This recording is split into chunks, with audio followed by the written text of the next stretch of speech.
பஞ்சு முறுக்கு மந்த்ரா கடலை எண்ணெயில நானே பண்ணுது ஒரு சேலஞ்ச்.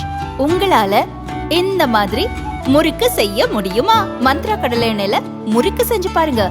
ஓகே.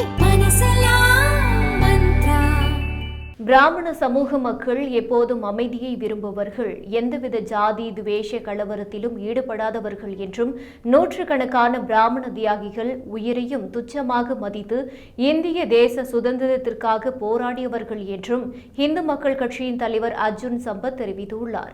இது தொடர்பாக ஒரு வழிவிட்ட அறிக்கையில் பிராமண சமூகத்திற்கு எதிராக ஜாதி துவேஷ வன்முறையை தூண்டும் வகையில் பிராமண சமூகத்தைச் சேர்ந்த 40 லட்சம் மக்களை இனப்படுகொலை செய்திருக்க வேண்டும் என்று பதிவிட்ட திமுக செய்தி தொடர்பாளர் மீது எந்த நடவடிக்கையும் எடுக்கவில்லை என்று அர்ஜுன் சம்பத் கூறியுள்ளார்.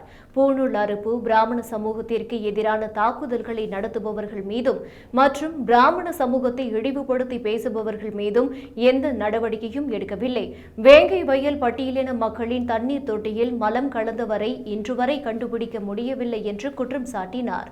புதுக்கோட்டை, திருநெல்வேலி மற்றும் பல இடங்களில் தொடரும் பட்டியலின மக்கள் மீது தாக்குதல் நடத்துபவர்கள் மீது நடவடிக்கை எடுக்கப்படவில்லை.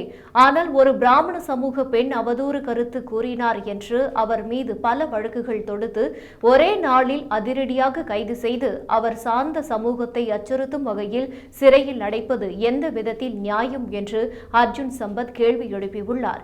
சென்னை பிராமண சமூக ஆர்ப்பாட்ட நிகழ்ச்சியில் தெலுங்கு மக்கள் பற்றி பேசியதற்கு நடிகை கஸ்தூரி மன்னிப்பு கேட்ட பிறகும் வழக்கு பதிவு செய்து துன்புறுத்துகின்றனர் என்று அர்ஜுன் சம்பத் விமர்சித்துள்ளார்.